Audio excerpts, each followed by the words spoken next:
Bienvenidos nuevamente a nuestro estudio bíblico. Vamos a ponernos en pie quienes estamos acá presentes y allá en casa, pues los invitamos a unirse a nosotros en oración y vamos a orar para que el Señor bendiga su palabra en este día, nos bendiga con ella y nos abra los ojos, nos abra los oídos. Una vez nos abre los oídos, se nos abren los ojos. Y una vez se nos abren los ojos, se abre nuestro entendimiento y Dios puede tocar nuestro corazón y podemos ir y hacer lo que debamos delante del Señor para ser regenerados, transformados, convertidos y conformados a imagen de Cristo. Así es que vamos a orar. Padre, en el nombre de Jesús, te damos gracias una vez más, Padre, por el privilegio que nos das de estar sentados a tu mesa. Otra vez, Señor Dios, anticipando, Señor, el pan de tu verdad que tienes servido para nosotros hoy. Gracias, Señor Dios, por la liberalidad con la que nos das tu palabra. Gracias por tu Espíritu Santo, quien la aviva, la hace vivir en nuestra mente, en nuestro corazón. Gracias, Padre, por darnos los ladrillos que necesitamos para seguir edificando tu santuario en nosotros. Nos muestras los pavimentos sobre los cuales debemos poner nuestros pies para seguir progresando, buscando crecer a la medida de la estatura de la plenitud de Cristo. Qué afortunados somos. Gracias, Señor, por ser quien eres y como eres y hacer lo que haces en nuestras vidas. Te damos gracias pues por este día, por lo que tienes reservado para nosotros hoy. Oramos que bendigas tu palabra, que nos bendigas con ella, que la unjas con tu Espíritu Santo y que la unjas y la bendigas en nuestros corazones, en nuestras mentes, Señor, y que tu voluntad sea hecha y que en todo podamos agradarte, Señor. Te amamos, te adoramos, te damos toda la gloria, Padre, en el nombre de Jesús. Amén, amén. Gracias, Jesús. Bendito Señor, te damos toda la gloria. Muy bien. Podemos sentarnos. Hemos estado estudiando el hecho que el Señor Jesucristo, si podemos resumir en una sola frase su ministerio acá en la tierra, pues por supuesto, aparte de venir y dar su vida en rescate por la nuestra, pero en cuanto a su enseñanza y a su ministerio y a sus hechos, Jesucristo básicamente lo que vino a hacer es a enseñarnos que hay un mundo paralelo a este. Un mundo más alto que este, un mundo que gobierna sobre este. Es el reino de Dios, el reino de los cielos. Y Él vino a darnos la siguiente buena noticia. Ese reino es para nosotros también y ese reino Él quiere formarlo dentro de nosotros. Así es que primero, por supuesto, fue necesario que Jesucristo diera su vida, derramara sangre redentora, fuera hecho omnipresente después de ser resucitado por la gloria del Padre para poder venir a nuestros corazones y entonces empezar a hacer su obra maravillosa, transformadora dentro de nosotros. Cuando Jesús llegó a nuestro corazón se encontró con el rey viejo y necio que no admite consejos, así le llama Eclesiastés, y ese es un buen título para el yo, el ego, el reino del yo. Se encontró con que nuestro corazón, nuestra voluntad, nuestra vida está siendo gobernada por, según nosotros mismos. La realidad es que quien provocó todo eso fue la serpiente allá en el jardín del Edén. Así es que insistir en hacer nuestra propia voluntad y en vivir para agradarnos y complacernos a nosotros mismos no es otra cosa más que el camino de la serpiente. En otras palabras, nuestra vieja naturaleza es diabólica en cuanto a su esencia, a su sustancia. Eso fue lo que le dio origen. Entonces uno cree que es muy alegre y divertido hacer su propia voluntad, pero en realidad lo que estamos haciendo es siguiendo los caminos del enemigo y pues ese es el camino torcido y ese camino no nos va a llevar jamás a Dios. Así es que Jesucristo vino y nos rescató de la paga del pecado, vino y nos rescató del hecho que si morimos en nuestros delitos y pecados vamos a cosechar muerte eterna. Elegimos la muerte, pues ya nacimos con eso, pero a eso le añadimos nuestras propias malas elecciones. Así es que elegimos darle la espalda a la vida, a la luz, al amor. Entonces pues si termina nuestra vida aquí abajo, pues no nos vamos a ir a la vida, a la luz y al amor, nos vamos a ir a la muerte, a las tinieblas, al odio. Amén. Entonces, ese era nuestro destino, pero Jesucristo, bueno, Dios el Padre nos amó de tal manera que nos dio a su Hijo. Amén. Y creímos en Él y eso se lo debemos a Dios también. Y la realidad es que poco a poco vamos descubriendo que todo esto ya había sido trazado desde la eternidad allá atrás, porque la Biblia dice que Dios nos escogió en Cristo desde antes de la fundación del mundo para que fuéramos santos y sin mancha en amor, habiéndonos predestinado para ser adoptados hijos suyos. Estoy citando Efesios capítulo 1. Así es que todo se lo debemos al Señor. Pero aún así, bueno, venimos al Señor. El Padre nos atrajo, recibimos la salvación, Jesucristo viene a nuestro corazón, crea un nuevo hombre dentro de nuestro viejo hombre, o un nuevo corazón dentro de nuestro viejo corazón. Y Él viene a morar allí, Él viene a residir allí, pero encuentra todo un reino de tinieblas y de odio en nosotros. Entonces, Él se hizo el Salvador de los hombres para poder entonces ser, ya lo hizo, ser el Señor de nuestras vidas. Entonces ahora el Señor Jesucristo busca que lo dejemos crecer para que Él vaya tomando posesión de todo este reino de odio, de tinieblas, de muerte que hay en nuestro viejo hombre, en nuestra mente carnal, y poco a poco Él vaya estableciendo su reino en nosotros. Este tema es gigante, depende de cómo lo abordemos, pero la palabra de Dios es eterna, es infinita. Podemos retomar estos temas desde otros puntos de vista y encontrar otras cosas y regocijarnos con tesoros todavía más numerosos en la palabra de Dios.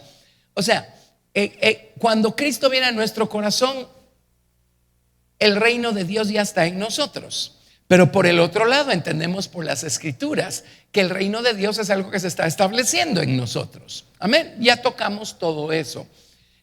Ahorita estamos viéndolo desde la perspectiva que Jesucristo quiere ir poco a poco tomando el terreno, teniendo el señorío, no de una o dos áreas de nuestra vida, sino de la totalidad de nuestra vida. Ahora eso por supuesto es un proceso. Y nosotros tenemos que ir cediendo, tenemos que ir rindiendo lo que debamos.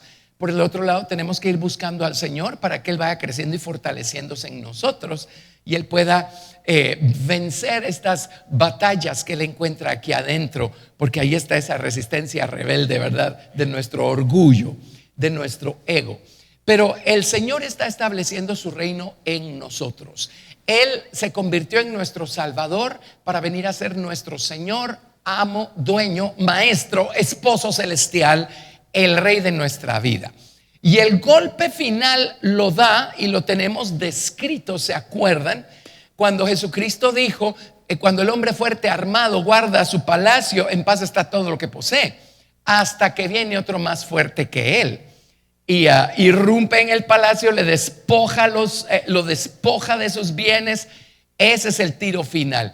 Jesús anda detrás de ese ego que está sentado en el trono y Él está buscando ser el dueño de ese trono. Ya hay un trono en el nuevo hombre, pero ahorita estamos hablando del trono del viejo hombre. Si Él todavía no encontrara rivalidad aquí adentro, no tendríamos esas batallas, ¿verdad? Cuando hacemos lo que nosotros queremos, pero al Señor no le gusta y el Señor nos lo deja ver y empieza el forcejeo y empieza la negociación y empieza la batalla, ¿verdad? O sea, si no hubiera un trono en el viejo corazón y un viejo sentado en ese trono, no habría forcejeo, no habría batalla, no habría conflicto. Entonces todo eso prueba. La realidad de nuestras experiencias diarias prueban que nos encontramos en un proceso. Pero qué bueno, eso hace que no tengamos espacio para aburrirnos jamás.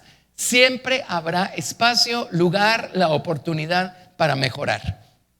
Y para que Cristo posea todavía más territorio dentro de nosotros. Amén. Y todo esto, por supuesto, tiene su respectiva recompensa eterna.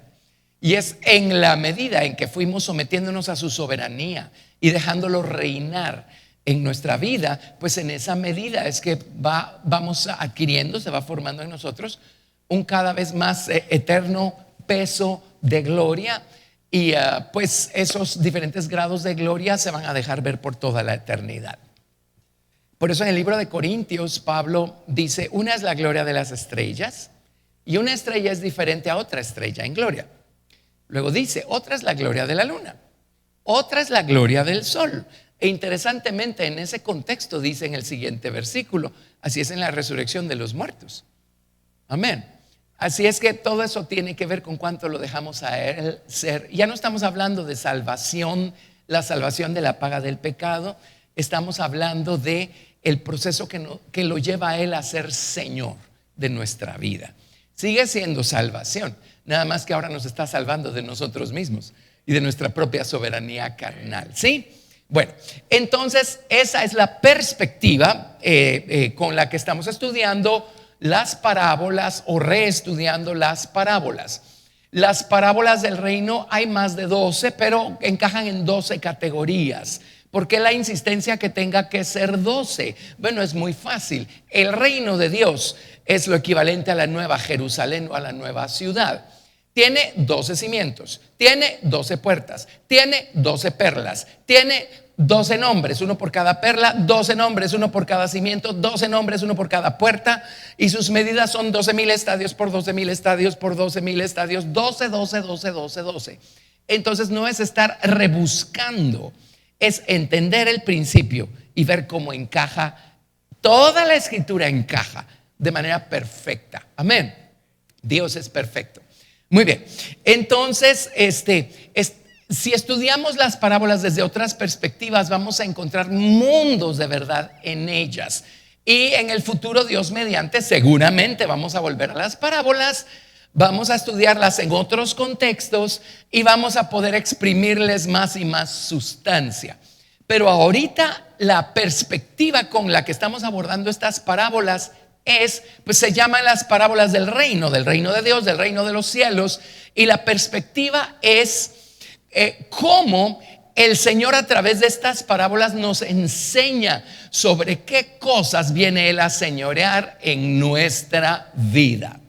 Él desea señorear sobre esas diferentes áreas de nosotros y todo lo que tenemos que hacer es mantener viva nuestra relación con Él. ¿Sí? Él se va a encargar de hacer lo que tenga que hacer para que su reino vaya expandiéndose, extendiéndose y tomando el control de nuestra voluntad y nuestra mente y nuestro corazón. Entonces, habiéndonos ubicado así, ya vimos los primeros 3 grupos de parábolas. Aquí tenemos lo que hicimos la semana pasada y hoy vamos a ver las siguientes, vamos a ver cuánto logramos caminar, pero nos tocaría el 4º grupo de parábolas. Les estoy recordando a todos que en el sitio web de la iglesia, vidacristiana.org.gt, tenemos donde dice material escrito. Ingresen allí y allí donde están el material de las convenciones. Allí está la convención, creo que se llamaba el reino de Dios o el reino de los cielos. El reino de Dios está en nosotros, ese es el título.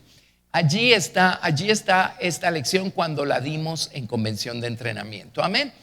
Por supuesto, siempre cuando volvemos a lecciones que ya habíamos dado, vuelven a ser nuevas cuando las volvemos a tocar. Amén. La vida que hay allí, la voluntad de Dios para el momento, todo eso hace que sea refrescante volver a estudiar cosas que a lo mejor ya habíamos estudiado. Amén. Por eso es tan maravilloso. Bueno, entonces vámonos, a ver, creo que sí, ese está bien, al 4º grupo de parábolas.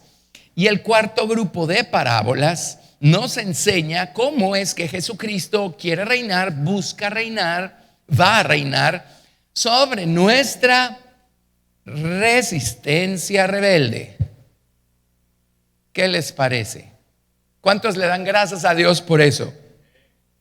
Y miren, si no dejamos que Cristo crezca en nosotros, vamos a vivir el resto de nuestros días auténticamente cristianos, auténticamente salvos, a lo mejor auténticamente bautizados con el Espíritu Santo, amén, pero resistiéndonos rebeldemente al Señor, a su soberanía, a su palabra. Es el mundo de diferencia entre los fundamentos que recibimos por don, salvación, bautismo en agua y bautismo en el Espíritu Santo, versus la elección que hacemos ahora, que nos hace sobreedificar por encima del fundamento. Y el proceso de edificar encima del fundamento, eso no es un don gratuito, requiere de trabajo. Orar es trabajo, estudiar la Biblia es trabajo, entenderla es trabajo, practicarla es trabajo. Renunciar a, cuando Dios pone su lámpara, ¿verdad?, sobre un área y dice, ok, despojaos de todo peso y del pecado que os asedia. ¿Quieres seguir corriendo? A ver, dame eso. Eso es trabajo. Amén. Así es que necesitamos trabajar para que el reino del Señor se expanda y Él vaya reinando sobre estas áreas de nuestra vida. Y ahora pues Él quiere reinar sobre nuestra resistencia rebelde. Para esto tenemos 3 parábolas, 2 en Mateo y 1 en Juan, que están conectadas con esto. Y ya pues les dije cuál es la perspectiva con la cual estamos abordando esto, ¿verdad? La primera parábola es la de Mateo 13, verso 33. Es la parábola de la levadura. Mateo 13, 33. Otra parábola les dijo: el reino de los cielos es semejante a la levadura, que tomó una mujer y escondió en 3 medidas de harina hasta que todo fue leudado. Hay varias lecciones que podemos sacar de acá, pero el principio en lo que a nuestro estudio respecta es que la buena levadura va a ir conquistando cualquier forma de resistencia que Dios pueda encontrar en nosotros. La buena levadura tiene que ver con el poder de resurrección de Dios, el poder de resurrección que hay en el Espíritu Santo. El día de Pentecostés el Señor dijo: recibiréis poder, más bien antes del día de Pentecostés, recibiréis poder cuando haya venido sobre vosotros el Espíritu Santo. Esa palabra poder, dunamis en griego, gebura en hebreo, habla del poder de resurrección de Dios, que viene a nosotros por medio del Espíritu Santo. Por eso necesitamos esa experiencia, el bautismo con el Espíritu Santo. De repente, cuando somos bautizados en Espíritu Santo, no solo es más fácil ceder al Señor y a su voluntad, estamos buscando hacerlo. Ya ni estamos esperando a que Él nos diga cuál es el siguiente paso. Tenemos el poder de resurrección de Dios operando en nosotros a tal grado que empieza a conquistar esa resistencia que pueda haber en nuestra mente carnal, en nuestro viejo corazón. Así es que la buena levadura termina leudando toda la masa. Amén. Cuando Cristo está en nuestro corazón y el Espíritu Santo está en nosotros y sobre nosotros, ahí está la buena levadura. Amén. Y el propósito del Señor es ir leudando, ir afectando positivamente, ir convirtiendo, ir poseyendo el resto de la masa.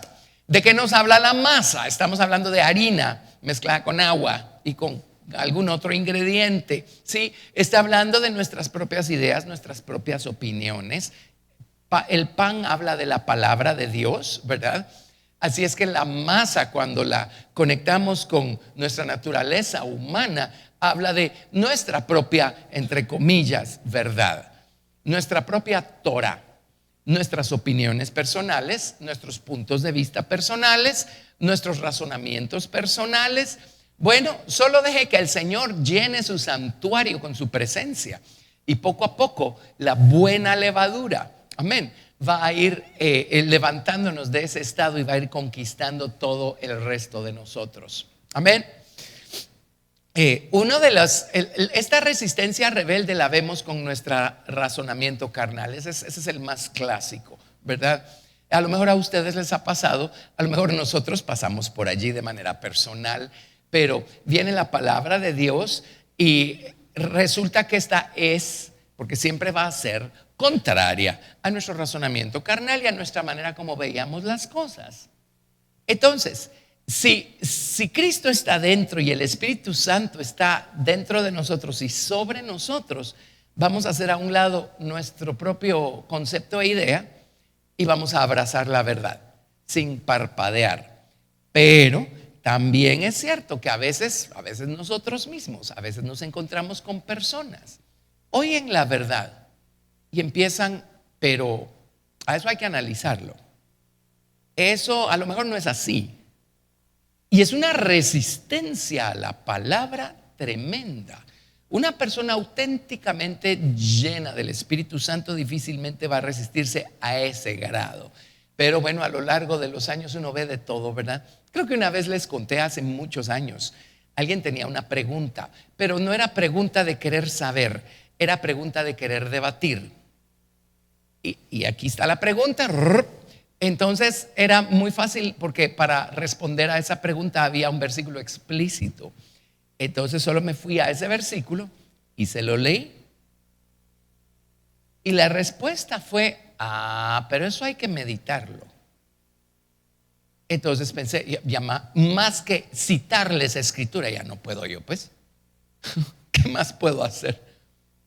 Le estoy citando escritura. Y, pero eso quién sabe. Ahí es donde ven cómo funciona. Esa es nuestra masa, nuestra harina, nuestro razonamiento carnal. Pero ahí ven cómo necesitamos al Señor para que su buena levadura vaya conquistando toda esa resistencia, ¿verdad? Nuestro razonamiento carnal. ¿Está claro esto? Así es que ahora, con la salvación, Él empieza, por supuesto que empieza a transformar nuestra mente, nuestra mentalidad. De no ser salvos a serlo. Eso es un salto cuántico, eterno. Amén. Y solo el hecho de ser salvos ya nos abre los ojos a un universo del que no sabíamos absolutamente nada hasta que tuvimos esa experiencia. Eso concedido. Pero si no crecemos, vamos a retener mucho de todo esto, de nuestras actitudes carnales y todo aquello. Y entonces pues no vamos a crecer y a madurar como Dios quisiera que lo hiciéramos, ¿verdad? La siguiente parábola la encontramos en Mateo, capítulo 21, del verso 28 al 32. Y es la de los hijos rebeldes. Mateo 21, 28 al 32. Pero ¿qué os parece? Un hombre tenía 2 hijos y acercándose al primero le dijo: hijo, ve hoy a trabajar en mi viña. Respondiendo él dijo: no quiero. Hablemos de resistencia rebelde. Pero después arrepentido fue. Miren, hubo resistencia, pero el Señor logró reinar sobre esa resistencia. Y acercándose al otro le dijo de la misma manera, y respondiendo él dijo: sí, Señor, voy. Y no fue. ¿Cuál de los 2 hizo la voluntad de su padre? Dijeron ellos: el primero. Jesús les dijo: de cierto os digo que los publicanos y las rameras van delante de vosotros al reino de Dios. Wow. Porque vino a vosotros Juan en camino de justicia y no le creísteis, pero los publicanos y las rameras le creyeron, y vosotros, viendo esto, no os arrepentisteis después para creerle.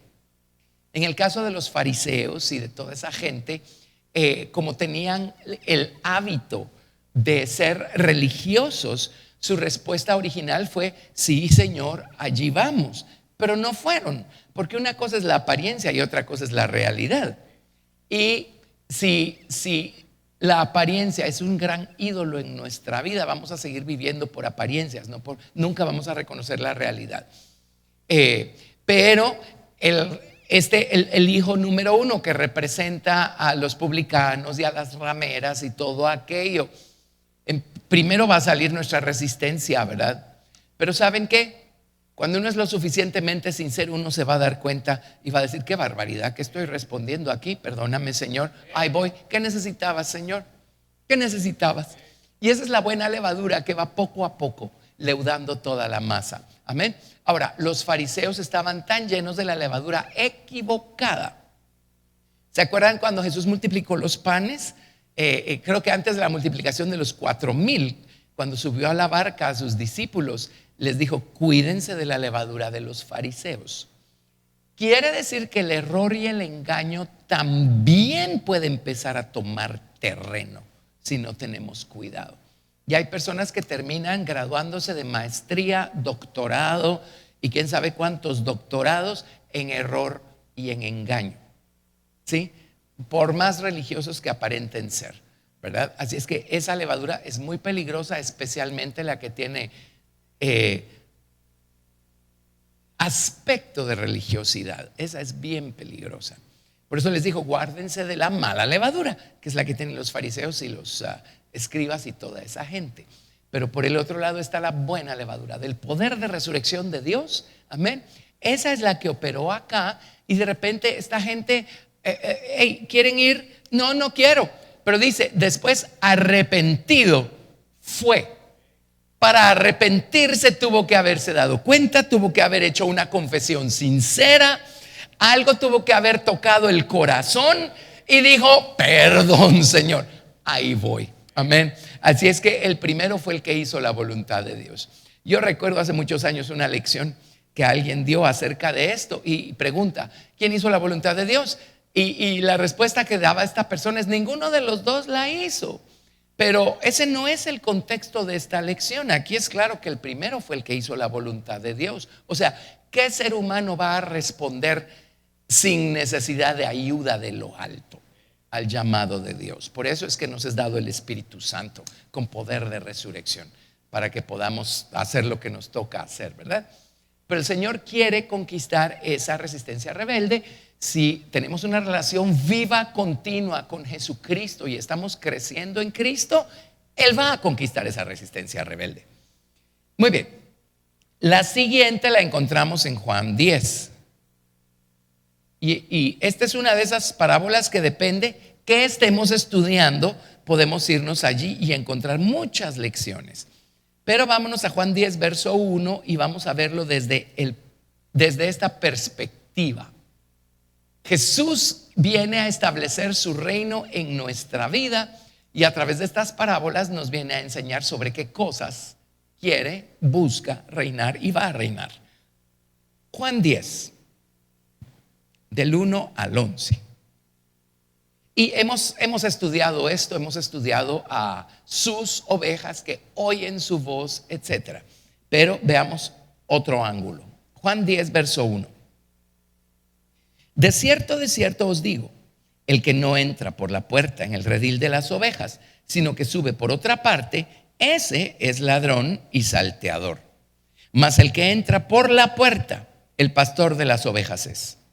A este abre el portero y las ovejas oyen su voz y a sus ovejas llama por nombre y las saca. Y cuando ha sacado fuera todas las propias, va delante de ellas. Y las ovejas le siguen porque conocen su voz. Mas al extraño no seguirán, sino huirán de él porque no conocen la voz de los extraños. Esta alegoría o parábola les dijo Jesús, pero ellos no entendieron qué era lo que les decía. Volvió pues Jesús a decirles: de cierto os digo, yo soy la puerta de las ovejas. Todos los que antes de mí vinieron, ladrones son y salteadores, pero no los oyeron las ovejas. Yo soy la puerta. El que por mí entrare será salvo, y entrará y saldrá y hallará pastos. El ladrón no viene sino para hurtar y matar y destruir. Yo he venido para que tengan vida y para que la tengan en abundancia. Yo soy el buen pastor. El buen pastor su vida da por las ovejas. Así es que cualquiera que sea la resistencia carnal que el Señor encuentra en nuestra vida, una vez oímos su voz hace algo en nosotros. Y si somos de sus ovejas, vamos a responder.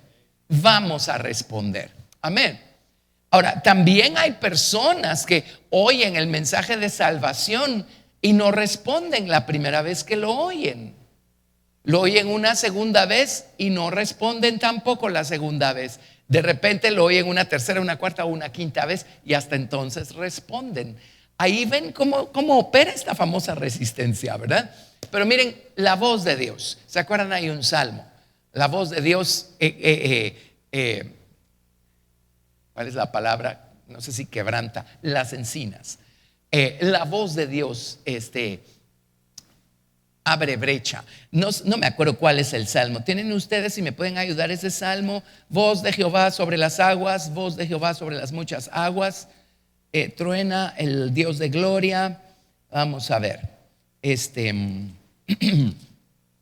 Gracias a Dios por su voz. Su voz es más poderosa que nuestra resistencia rebelde. Bueno, si me ayuda alguien a buscarlo, y si no, pues lo dejamos para después.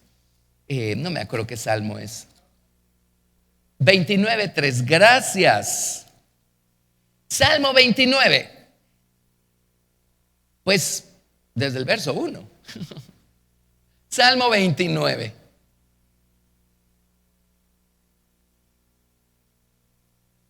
Tributad a Jehová, oh hijos de los poderosos. Dad a Jehová la gloria y el poder. Dad a Jehová la gloria debida a su nombre. Adorad a Jehová en la hermosura de la santidad. Voz de Jehová sobre las aguas. Truena el Dios de gloria. Jehová sobre las muchas aguas. Voz de Jehová con potencia. Voz de Jehová con gloria. Voz de Jehová que quebranta los cedros. Quebrantó Jehová los cedros del Líbano. Los hizo saltar como becerros. Al Líbano y al Sirión como hijos de búfalos. Voz de Jehová que derrama llamas de fuego. Voz de Jehová que hace temblar el desierto. Hace temblar Jehová el desierto de Cades.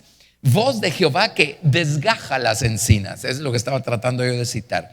Y desnuda los bosques. En su templo todo proclama su gloria. Jehová preside en el diluvio y se sienta Jehová como rey para siempre. Jehová dará poder a su pueblo. Jehová bendecirá a su pueblo con paz.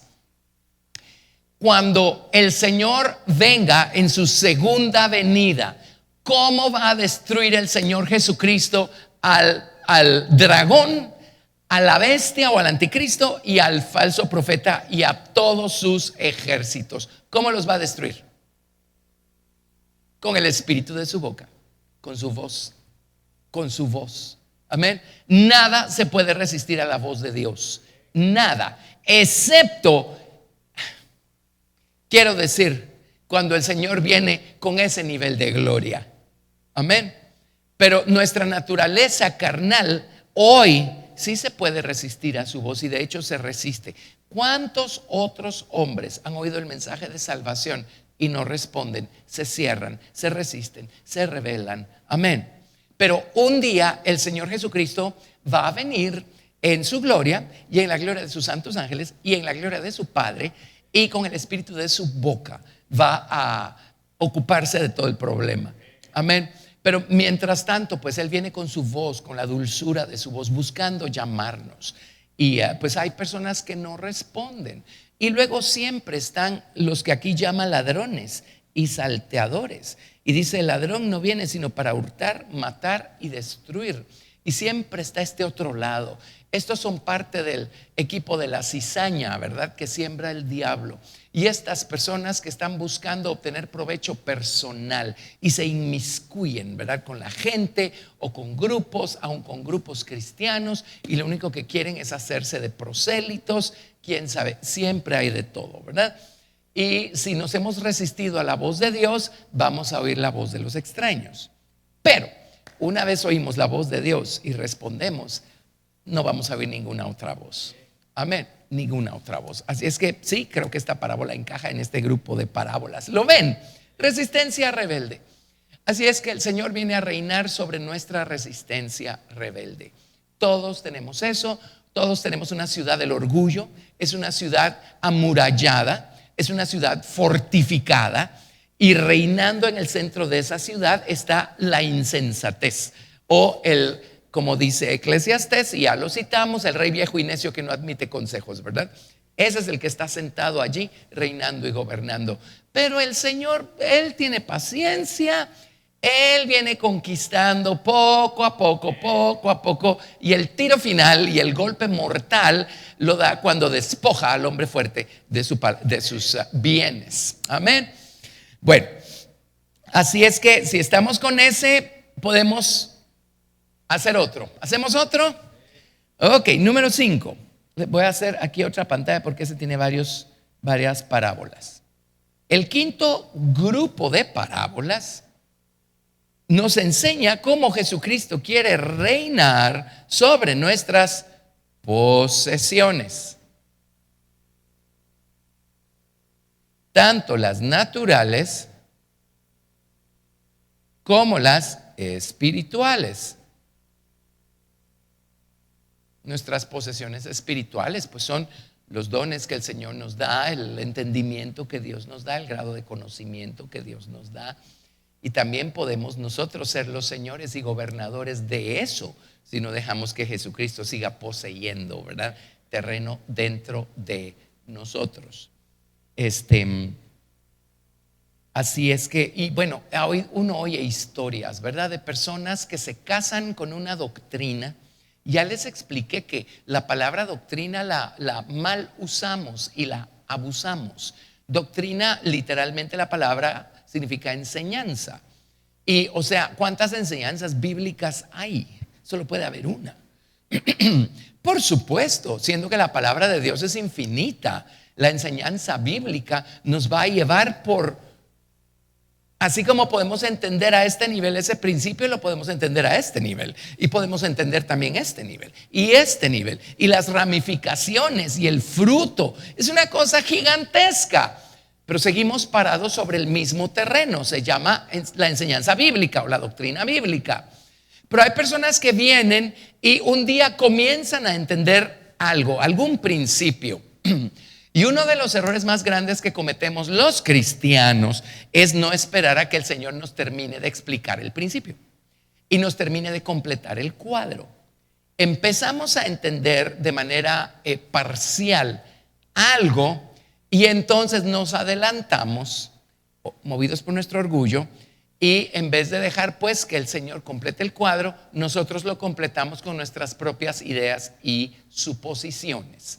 Y de allí han salido doctrinas, como la doctrina de la prosperidad. Empieza con preceptos que son verdaderos, pero termina uno oyendo unos disparates increíbles y unos abusos tremendos.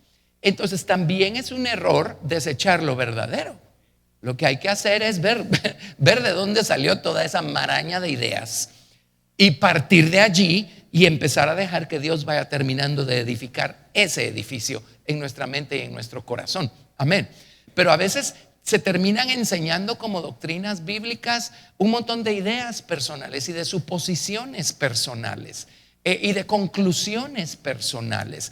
Y entonces uno viene y yo, bueno, una vez de primera mano me contó un misionero amigo nuestro que estuvo en una conferencia. Y la moraleja de esa conferencia era que como cristianos no podemos sufrir, punto. Y entonces él me contó que se tomó el trabajo de esperar a que terminara la conferencia, se fuera la gente, y cuando el predicador estaba terminando de guardar sus libros y sus cosas, se acercó a platicar con él y le dijo: mire, pero ¿qué hacemos nosotros, por ejemplo, en los casos bíblicos, ¿verdad?, de personas que tuvieron que pasar por algún tipo de sufrimiento? Él dijo: no, eso no puede ser, un cristiano no puede sufrir.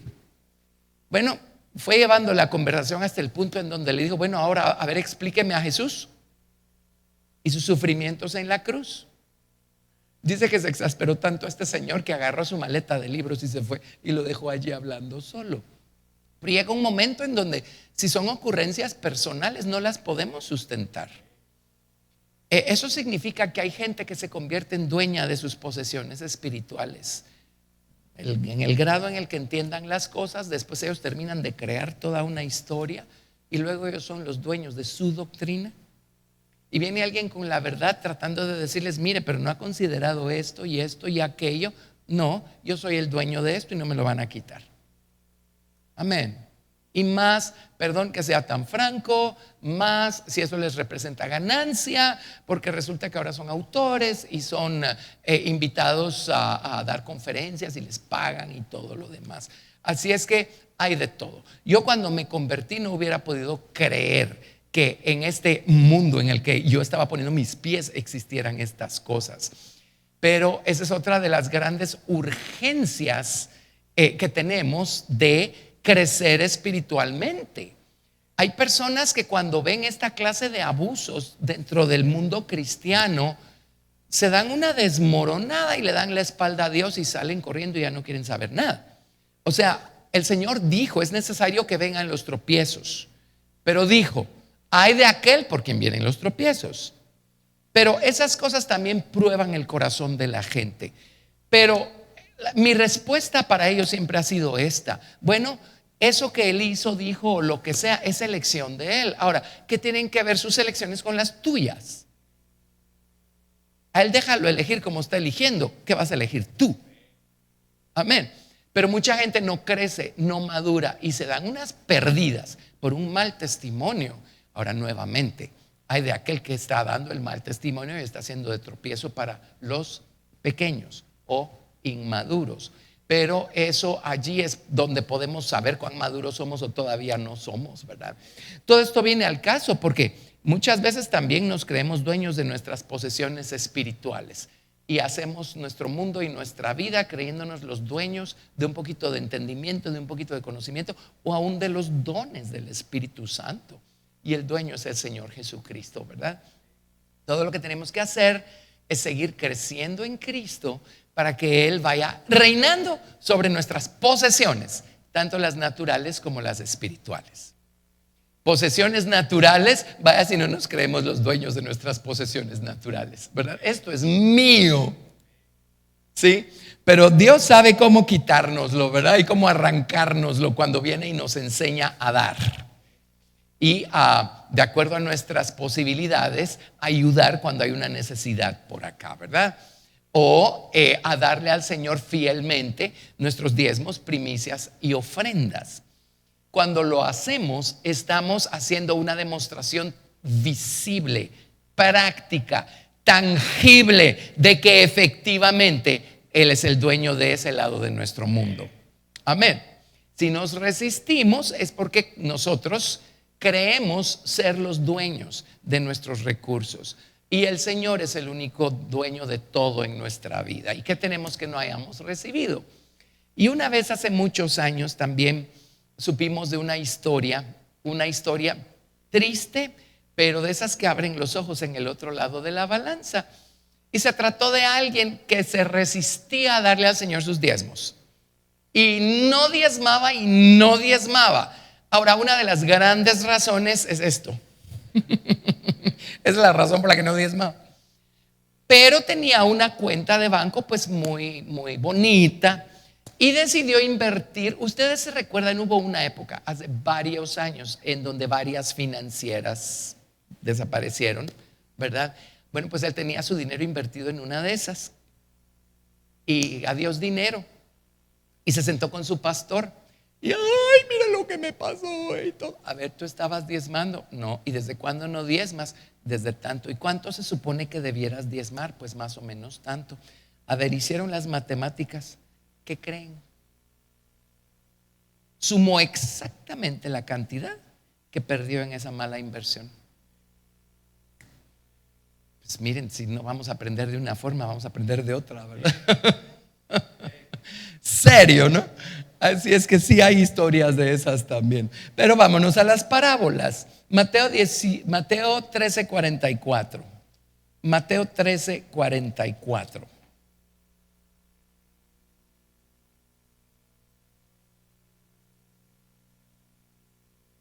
Esta es la primera. No se las apunté aquí, perdón. Voy a poner aquí Mateo 13:44. Y esta es la parábola del tesoro escondido. Ahora, igual, hay tantos ángulos acá. Nos hemos enriquecido mucho con esta. Además, el reino de los cielos es semejante a un tesoro escondido en un campo, el cual un hombre halla y lo esconde de nuevo. Y gozoso por ello, va y vende todo lo que tiene y compra aquel campo. En otras palabras, para quedarnos no solo con el tesoro, sino con todo el campo, es necesario hacerlo a Él ser el dueño de todas nuestras posesiones. Amén. Y muchas personas oyen a alguien con conocimiento y sabiduría y exponiendo la palabra de Dios y dicen, yo quiero eso. Y dicen, si me esfuerzo un poquito, si hago aquí, si hago allá, con un poquito de gracia, a lo mejor un par de clases sobre homilética. Homilética es el arte de dar un sermón, ¿verdad? A lo mejor un poquito de homilética. Se meten a clases de cómo hablar en público y dicen, con eso ya tengo las herramientas. Miren, de ninguna manera.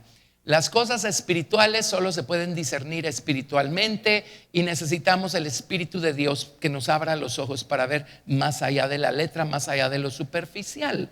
Resulta ser que si estamos oyendo principios y tesoros, lo más probable es que los estamos oyendo de alguien que tuvo que desprenderse y despojarse de más de algo y hacer al Señor ser el dueño de sus planes, de sus propósitos, de sus posesiones. Amén. Naturales y espirituales.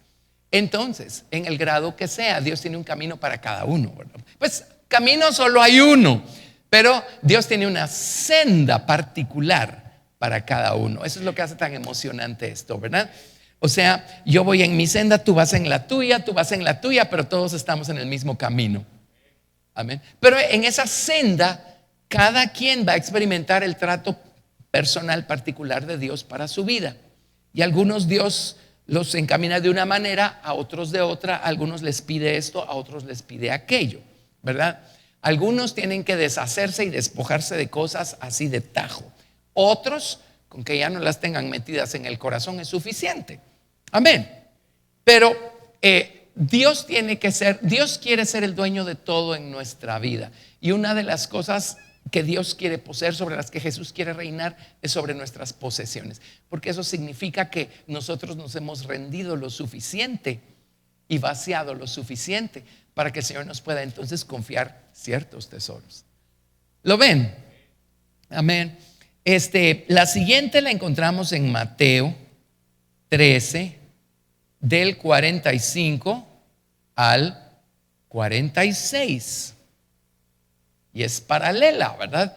También el reino de los cielos es semejante a un mercader que busca buenas perlas, que habiendo hallado una perla preciosa fue y vendió todo lo que tenía y la compró. Y se acuerdan, hubo una ocasión en la que sus discípulos le dijeron, Señor, nosotros lo hemos dejado todo por ti. Y el Señor respondió algo precioso y dijo, no es que Dios nos quiera despojar hasta el grado de dejarnos tirados en la calle. No, no es eso, no es eso. Es un intercambio. Y hay cosas que Dios no nos da si nosotros no proveemos primero la materia prima. Amén. Bueno, el hecho es que hay personas que, no, se me fue el hilo, les iba a decir algo, ya me va a regresar. Regresemos aquí a esta parábola. Un mercader que habiendo hallado una perla preciosa fue y vendió todo lo que tenía y la compró. Igualmente, supo que tenía que despojarse, había algo. En unos es de una forma y en otros de otra, pero había algo. Dijo, esto es tan precioso, esto es tan valioso. Y nuestra voluntad de rendir o no rendir es habla a gritos de cuánto valor tiene Jesucristo para nosotros o no tiene. No importa cuánto con nuestra boca digamos que Él es nuestro mayor tesoro y nuestro principal tesoro. Bueno, viene el Señor cuando oye esas palabras salir de nuestra boca y dice, bueno, vamos a ver si es cierto. Y empieza a tocar nuestros tesoros. ¿Le ha pasado? Empieza a tocar nuestros tesoros. Bueno, allí es donde vamos a ver cuánto valor realmente tiene Jesucristo. Amén. El tesoro, la perla. Ok. Ya vendrá algo, les estaba empezando a decir, no sé por qué me distraje. Pero la cosa es que siempre llega un momento del camino en donde el siguiente paso lo vamos a dar después de habernos despojado de algo.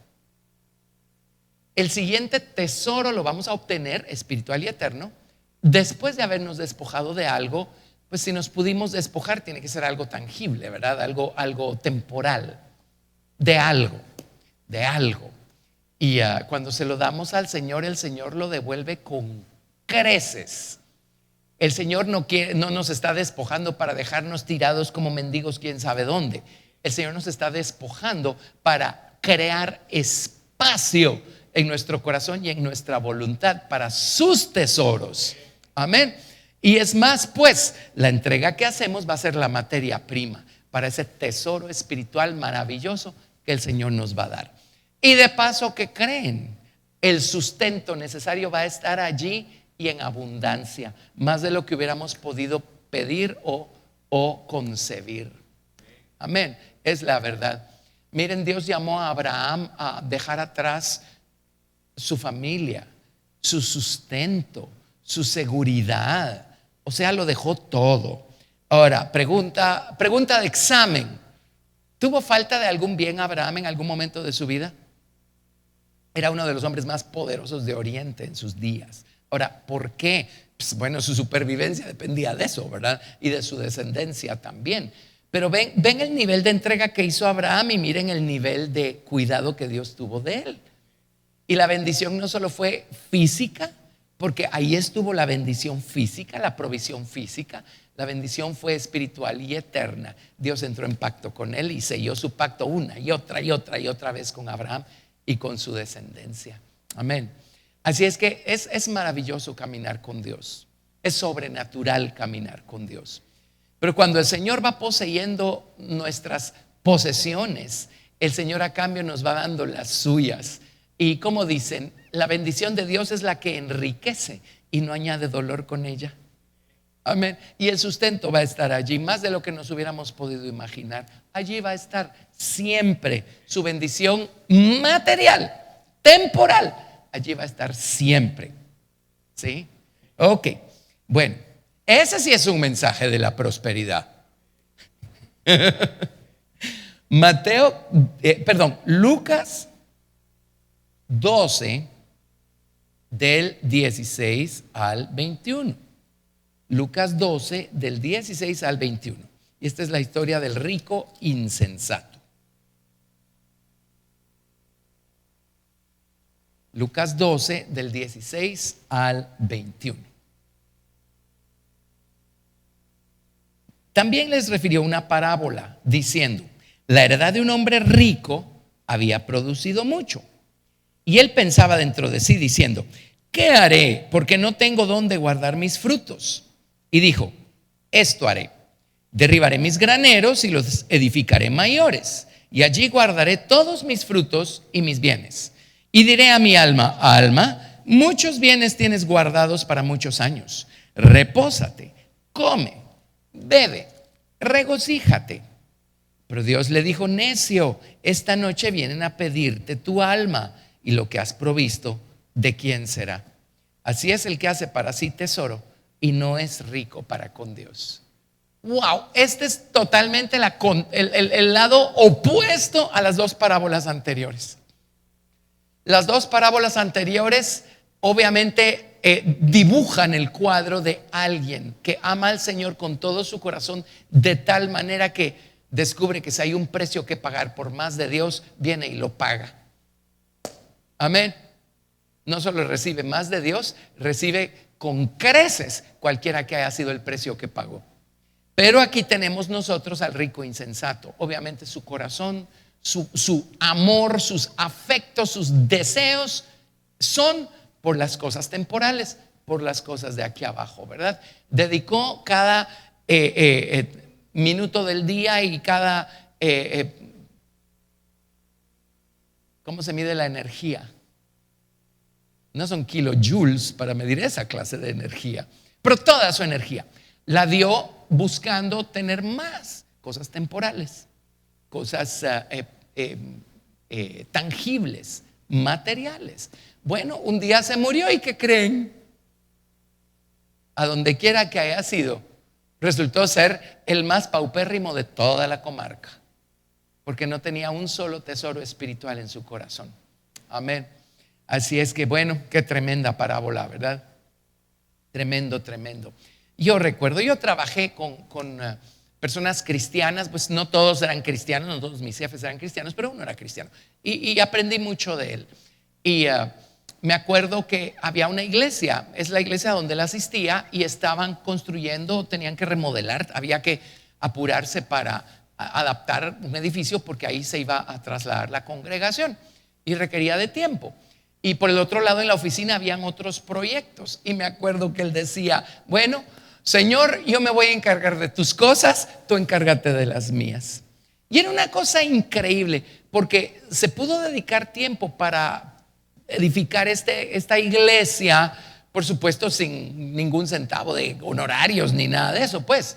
Pero los otros proyectos, que eran donde se generaba para pagar la renta y los sueldos y todo lo demás, ni un solo problema con esos proyectos.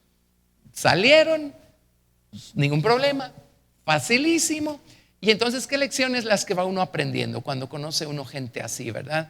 Y desde entonces aprendí a decir: Señor, yo me ocupo de tus negocios, tú te ocupas de los míos. Amén. Y qué cierto es, ¿verdad? Qué cierto es. El Señor no está promoviendo ni la vagancia ni la irresponsabilidad, pero hay momentos en donde Dios prueba nuestros corazones para ver dónde está puesta nuestra confianza.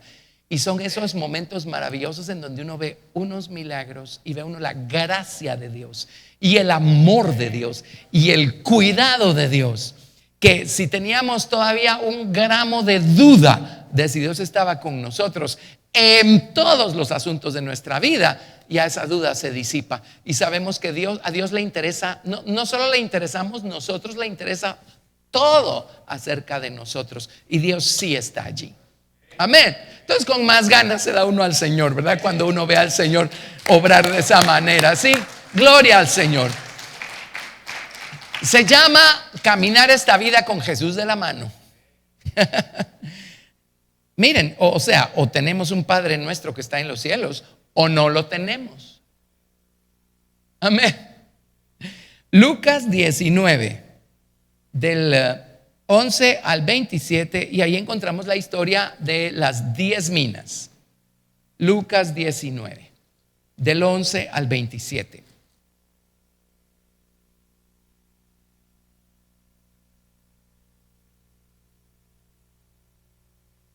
Lucas 19, del 11 al 27.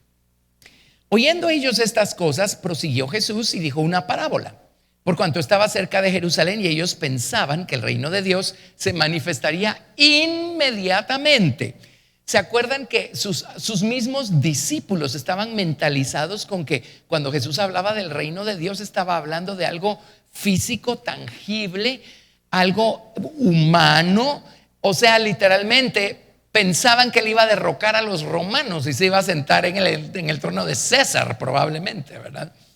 Ok, entonces les dijo esta parábola. Dijo pues: un hombre noble se fue a un país lejano para recibir un reino y volver. Obviamente está hablando de Jesús cuando muriera y resucitara, ¿verdad? Y llamando a 10 siervos suyos, les dio 10 minas y les dijo: negociad entre tanto que vengo. Y entre paréntesis, ya que tocamos esto, a veces la gente dice: hermano, pero si ya va a ser el arrebatamiento, ya nos vamos a ir de aquí, entonces ¿cómo abordo yo mis responsabilidades, mi negocio, mi trabajo, mis estudios? Esta es la cita que yo les doy. Les digo: a ver qué dijo Jesús que hiciéramos mientras Él vuelve. Negociar. Negociar significa ocuparse con un asunto de negocios, practicar repetida o habitualmente, ejecutar. En otras palabras, ocúpese. Cualquiera que sea la cosa que Dios puso en sus manos a hacer, hágala y hágala bien, y hágala para la gloria de Dios. Amén. Eso sí, viva delante de Dios de tal manera que si el Señor lo llamara hoy a irse a casa, usted está listo y solvente. Y ese es el balance. Pero sigamos acá. Verso 14. Bueno, les digo: negociad entre tanto que vengo. Verso 14. Pero sus conciudadanos le aborrecían y enviaron tras él una embajada diciendo: no queremos que este reine sobre nosotros. Aconteció que vuelto él, después de recibir el reino, mandó llamar ante él a aquellos siervos a los cuales había dado el dinero, para saber lo que había negociado cada 1. A ver qué hicieron con los bienes que recibieron. En este caso, pues no solo los naturales, los espirituales también. Vino el primero diciendo: Señor, tu mina ha ganado 10 minas. Y él le dijo: está bien, buen siervo, por cuanto en lo poco has sido fiel, tendrás autoridad sobre 10 ciudades. Y miren, esto no solo es alegórico. O sea, cuando Jesús venga a reinar en el milenio, nosotros vamos a estar reinando juntamente con Él. Sobre algo vamos a tener que reinar. Sobre alguien vamos a tener que reinar. Amén. ¿Sí? A lo mejor a nosotros nos toque alguna de las ciudades que hay en Guatemala, ¿verdad? ¿Quién sabe? Eso va a ser divertido. Amén. Verso 18. Vino otro diciendo: Señor, tu mina ha producido 5 minas. Y también a este dijo: tú también sé sobre 5 ciudades. Vino otro diciendo: Señor, aquí está tu mina, la cual he tenido guardada en un pañuelo, porque tuve miedo de ti, por cuanto eres hombre severo, que tomas lo que no pusiste y ciegas lo que no sembraste. Oye, Señor, yo no sé si fue porque me lo contaron o fui yo el que dispuse, pero ya me di cuenta cuán injusto eres. Entonces te tengo tal pavor porque sé que eres re injusto que mejor no hice nada y mejor lo escondí todo, ¿verdad? Lo escondió todo en un pañuelo. La palabra pañuelo significa varias cosas. Entre otras, es un sudario para envolverle la cara a un muerto. Y ahí envolvió la mina, también para secarse el sudor. Bueno, entonces él le dijo, verso 22: mal siervo, por tu propia boca te juzgo. O sea, ese es tu veredicto. Bueno, en base a lo que tú mismo dijiste. ¿Sabías que yo era hombre severo, que tomo lo que no puse y que ciego lo que no sembré? Aquí lo que está haciendo es repitiendo lo que dijo este hombre. Porque pues no pusiste mi dinero en el banco para que al volver yo lo hubiera recibido con los intereses. O sea, le hubieras confiado, ¿se acuerdan la parábola de los talentos? Es similar. Le hubieras confiado tu mina a los banqueros. O sea, hubieras puesto en manos de Dios el bien espiritual, el don que Dios te dio. Y seguro hubiera dado fruto si lo hubieras puesto en manos de Dios. Si hubieras estado dispuesto a renunciar a creer que tú eres el dueño y el Señor y el amo de tus posesiones, y las hubieras puesto en manos de Dios y hubieras visto resultados. Así es que puse mi dinero en el ¿por qué pues no pusiste mi dinero en el banco para que al volver yo lo hubiera recibido con los intereses? Y dijo a los que estaban presentes: quitadle la mina y dadla al que tiene 10 minas. Ellos le dijeron: Señor, tiene 10 minas. Pues yo os digo que a todo el que tiene se le dará, mas al que no tiene, aún lo que tiene se le quitará. Y también a aquellos mis enemigos que no querían que yo reinase sobre ellos, traedlos acá y decapitadlos delante de mí. Porque su problema era su cabezota. Ellos insistieron en ser señores, amos y dueños, y nunca quisieron que yo fuera su señor, su amo y su dueño. Bueno, pues si no vamos a perder la cabeza de manera consciente y voluntaria, pues vamos a tener que perderla de manera involuntaria, ¿verdad? Y dejarlo a él ser el Señor, el soberano, la cabeza sobre todas las cosas. Pero una vez el Señor nos da bienes naturales o bienes espirituales, es para que seamos fieles administradores de aquellos. Él es el dueño y lo honramos y lo reconocemos como el dueño cuando le damos lo que a él le corresponde: diezmos, ofrendas, primicias y ayudas al necesitado. Y lo mismo los bienes espirituales, cuando vamos al Señor y le decimos: Señor, ¿cómo quieres que ore? Señor, ¿cómo quieres que te sirva? Señor, ¿qué quieres que haga? ¿A dónde quieres que vaya? Amén. Y entonces el Señor es el soberano, Él se glorifica, Él bendice y vivimos felices para siempre jamás, porque Dios está feliz y está contento. Pero allí tienen pues este grupo de parábolas nos enseña cómo Dios quiere reinar sobre nuestras posesiones. Y el grupo anterior de parábolas nos enseña cómo el Señor viene a reinar a medida que crece en nosotros sobre nuestra resistencia rebelde. Hasta ahí llegamos, el tiempo ya no nos da para más parábolas, pero Dios mediante, la otra semana vamos a seguir viendo más parábolas. Espero que esto les esté bendiciendo Pero miren, aquí se suma lo que Jesús vino a enseñar, vino a predicar, vino a abrirnos los ojos para que entendamos que hay un reino espiritual que se quiere formar aquí adentro. Amén. Gracias a Dios. Bueno, démosle un aplauso a Jesús en gratitud por su amor, por su palabra, por sus caminos, por sus modos de operación. Gracias, Jesús. Y los invito a ponerse en pie y vamos a orar. Padre, en el nombre de Jesús, qué afortunados somos. Te damos gracias, Padre, por Jesucristo, nuestro Salvador, y por Jesucristo, nuestro Señor. Señor Jesús, tú has llegado a nuestra vida desde el día en el que respondimos al llamado que nos hiciste para que nuestros pecados fueran perdonados. Gracias por tu preciosa sangre. Gracias por perdonar nuestros pecados y salvarnos de la paga del pecado, que es la muerte y el infierno. Ahora, Señor Jesús, que tú estás en nosotros, sigue creciendo, sigue tomando posesión de el resto de nuestro corazón, sigue poseyendo el resto de nosotros. Sé el Señor de todo, el señoreador, el gobernador de todo en nuestra vida. Ayúdanos a no poner ninguna otra cosa como prioridad antes que nuestra relación contigo, Señor. Ayúdanos a seguir edificando y perfeccionando nuestra relación de amor contigo, buscándote en oración, buscándote en la palabra, teniendo conciencia de ti a lo largo del día, en nuestras actividades, sabiendo que tú estás allí con nosotros, pidiéndote consejo, pidiéndote sabiduría y conocimiento y prudencia. Ayúdanos a caminar contigo en esta vida. Y a ese mismo ritmo tú vas a ir poseyendo, Señor, más y más la tierra de nuestro corazón y estableciendo tu reino de paz en nosotros. Gracias por enseñarnos como nos enseñas. Te amamos. Oro que esta palabra dé mucho fruto en todos nosotros. En el nombre de Jesús lo pedimos y te damos toda la gloria. Amén, amén. Démosle otro aplauso al Señor Jesús. Gracias, Jesús, santificado sea tu nombre. Te amamos, Señor. Gracias, Jesús. Amén. Dios los bendiga. Gracias por estar aquí y hasta la vista. Los amamos.